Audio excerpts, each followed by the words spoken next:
Hi friends, ఎలా ఉన్నారు అందరూ? ఇప్పుడు మనం చూస్తున్నది స్లింగ్ షాట్ ఫ్రెండ్స్. ఇది ఫ్లోరిడాలో ఉందన్నమాట. మా బావగారు అక్కడ ఉంటే నాకు వీడియో షేర్ చేశారు. చిన్నప్పుడు మనం ఆడుకొని ఉంటాం కదా ఫ్రెండ్స్, క్యాట్ బాల్ అలా లాగి వదిలేది. ఇది కూడా అంతే అండి ఫ్రెండ్స్, లాగి పెట్టి వదులుతారంట.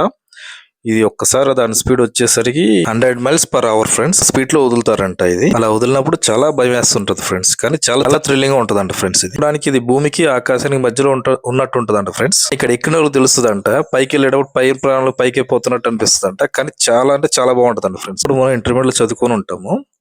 మనం ఒక బాల్ పైకి విసిరేసినప్పుడు ఎంత స్పీడ్ లో వెళ్తుందో అది కిందకి వచ్చేసరికి దానికి డబుల్ స్పీడ్స్ తో వస్తుందంట. అలా ఉంటదంట ఫ్రెండ్స్. ఇది 2 పోల్స్ భూమి నుంచి 300 ఫీట్స్ హైట్ లో ఉంటాయి అంట. అవి ఆ రెడ్ లైట్ కనపడుతుంది కదా, ఆ రెడ్ లైట్ అనేది ఏంటంటే సిగ్నల్ అంట ఫ్రెండ్స్. అది ఏరోప్లేన్ కి ఇక్కడ చాలా హైట్ లో ఉందని తెలియజేయడానికి అంట ఫ్రెండ్స్. అది థ్యాంక్ యూ ఫ్రెండ్స్. ఇలాంటి మరిన్ని వీడియోస్ మీ ముందుకు వస్తాను మళ్ళీ.